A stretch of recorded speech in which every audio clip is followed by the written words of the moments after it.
আসসালামু আলাইকুম সুপ্রিয় চাকরি প্রার্থী ভাই বোনেরা। আশা করি আপনারা সবাই ভালো আছেন। আপনারা অবগত আছেন ইতিমধ্যে প্রাথমিক বিদ্যালয়ের সহকারী শিক্ষক ও প্রধান শিক্ষকের সার্কুলার প্রকাশিত হয়েছিল। প্রধান শিক্ষকের আবেদন করার সময় শেষ হয়ে গেছে। সহকারী শিক্ষকের আবেদন করার সময় ৮ তারিখ থেকে শুরু হবে, ২১ তারিখ পর্যন্ত চলতে থাকবে। আজকে আমরা প্রধান শিক্ষক এবং সহকারী শিক্ষক নিয়োগ পরীক্ষার নম্বরপত্র বন্টন সম্পর্কে জানব। প্রথমে এবার প্রাথমিক বিদ্যালয়ের সহকারী ও প্রধান শিক্ষক নিয়োগ পরীক্ষায় মোট ৯০ নম্বরের মধ্যে পরীক্ষা হবে। সময় থাকবে ৯০ মিনিট। ৯০ নম্বরের মধ্যে এখানে বাংলায় থাকবে ২৫ নম্বর, ইংরেজিতে থাকবে ২৫ নম্বর, গণিত ও দৈনন্দিন বিজ্ঞানে ২০ নম্বর, জিকে বাংলাদেশ ও আন্তর্জাতিক বিষয়াবলীর মধ্যে ২০ নম্বর থাকবে। এক্ষেত্রে মোট পাস নাম্বার 50% বলা হয়েছে, অর্থাৎ ৪৫ নম্বর পাইলে উত্তীর্ণ বলে ধরে নেওয়া হবে। এবং ভাইভাই থাকবে ১০ নম্বর। ভাইভার ক্ষেত্রেও 50%, অর্থাৎ ৫ নম্বরকে ৫ নম্বর হিসেবে ধরে নেওয়া হয়েছে। প্রাথমিক বিদ্যালয়ের সহকারী এবং প্রধান শিক্ষক নিয়োগ পরীক্ষার প্রস্তুতির জন্য যে কোনো সিরিজের বই কিনে প্রথমে বাংলাদেশ বিষয়াবলী, আন্তর্জাতিক বিষয়াবলী, বাংলা, ইংরেজি, গণিত ও দৈনন্দিন বিজ্ঞান সম্পর্কে পড়াশোনা করতে হবে।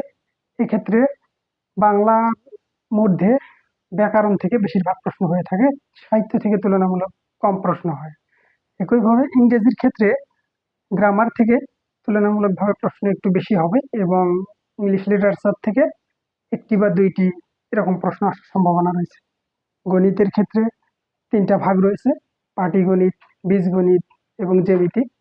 এর মধ্যে পাটিগণিত থেকে বেশিরভাগ অঙ্ক এসে থাকে, ছাড়া বীজগণিত এবং জ্যামিতি থেকেও কিছু অঙ্ক আসবে।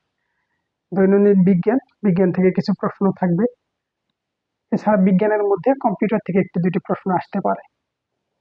বাংলাদেশ বিষয়াবলী ও আন্তর্জাতিক বিষয়াবলী থেকে মোটামুটি 50% করে প্রশ্ন আসার সম্ভাবনা রয়েছে। ২০ নম্বরের মধ্যে থেকে ১০ অথবা এরকম হতে পারে বাংলাদেশ বিষয়াবলী থেকে ৯টি বা ১২টি প্রশ্ন আসলো এবং বাকি প্রশ্নগুলো আন্তর্জাতিক বিষয়াবলীর মধ্যে থেকে আসবে।